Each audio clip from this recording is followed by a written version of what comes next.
This is Agriculture Today. We're going to be covering another law-related piece with K-State and Washburn University School of Law's Roger McEowen. So, Roger, thanks for joining us today.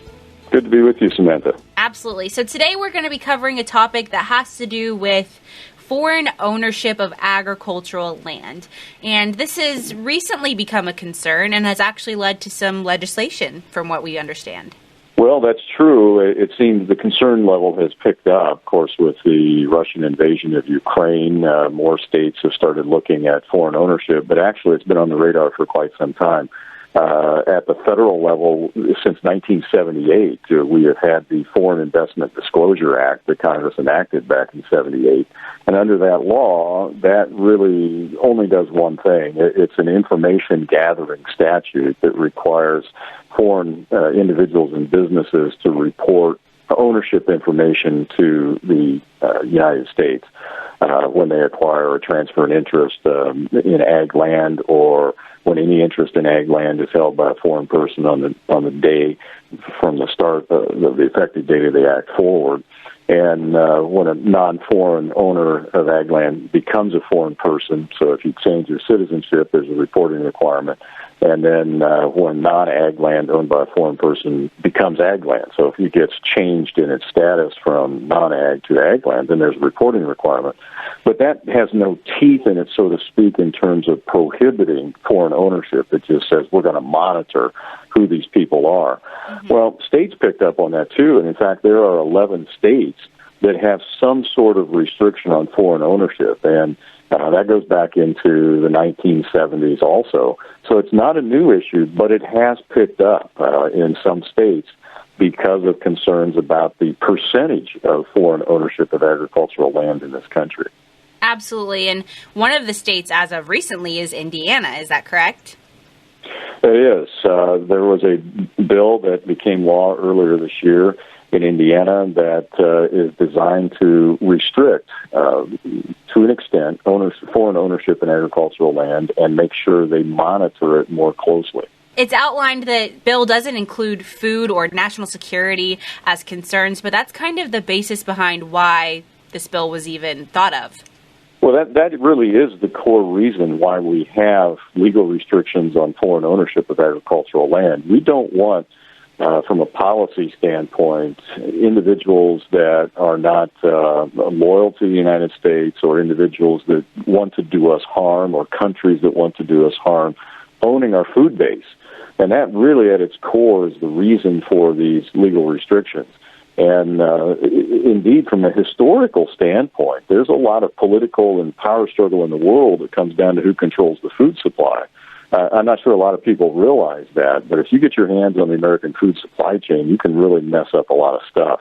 And that is really the core reason why we have these restrictions, and why more and more states are starting to look at this and see what they have on their books and that they don't have anything to create some sort of restriction.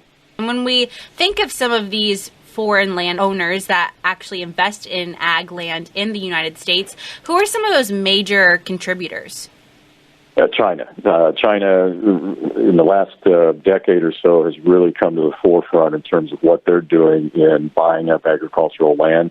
I've been contacted by attorneys that are working on behalf of firms that are interested in selling to Chinese. We've had the Chinese acquire various, Smithfield Farms would be one of those. So pork production in this country, along with the land associated with that. China might be buying it for investment purposes. Ag property is a great investment, but the more land of ours that they own, as a foreign Chinese business entity, they could just allow basically anybody to produce crops on that land if they wanted to, and so that's why we have some concerns. China doesn't necessarily like us. Russia doesn't like us. There are countries in the Mideast that have professed hatred toward us.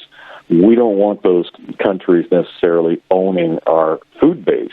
Once they get control of that could cause us great harm. So that's why there's that concern where we have more and more of these countries that express hatred to us, and they many times are getting singled out in state house discussions on these laws, and that was indeed the case in Indiana earlier this spring. Sure. And I know that a concern is that the purchasing of this agricultural land will lead to almost tripling, in some cases, land prices in the past decade alone, some data has shown. Yeah, that is a real issue that's out there, and in terms of pricing out our own farmers from buying land out of the market. This is an issue that came up a number of years ago, about 30 years ago, when I was in private practice in Nebraska.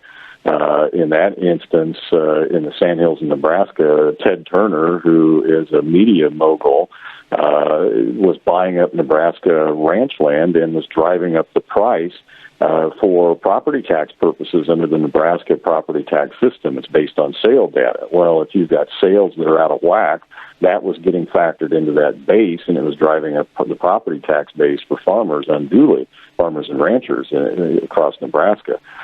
They've since changed the system so that we measure property values for property tax a little bit different in Nebraska. But there have been recent stories in the news about the former Microsoft owner or current Microsoft owner, Bill Gates, buying up enormous amounts of farmland. And you're seeing that same concern cycle back again. What's this going to do to land values? Is it unduly pricing farmers out of the market, farmers and ranchers? So there are those concerns in addition to the foreign ownership concern, but they really come back to the same thing, and that issue is what's it doing economically?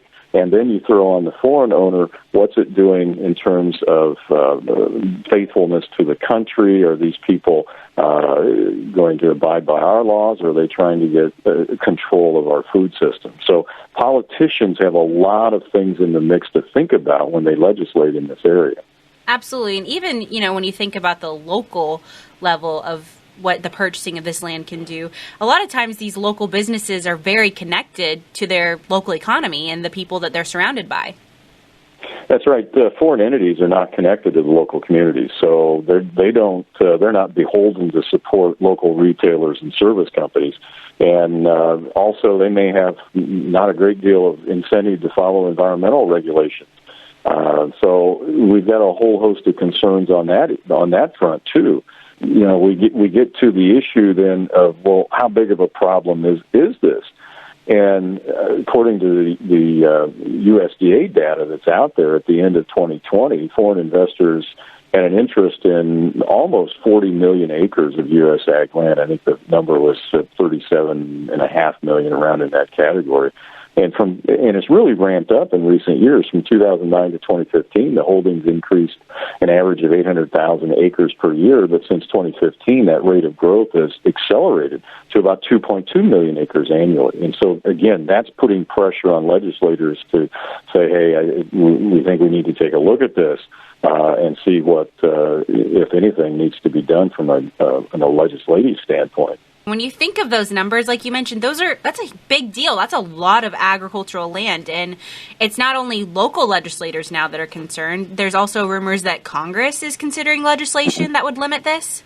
Yeah, as I mentioned in the open, we do have the Foreign Disclosure Act that goes back to the late 1970s, but that's just a reporting requirement. Mm-hmm. There is talk in the Congress about putting some type of foreign ownership restriction in federal law, in addition to what the states might have, and there's only 11 states that have restrictions. So they're looking at an overlying federal restriction on foreign ownership in addition to the reporting requirement.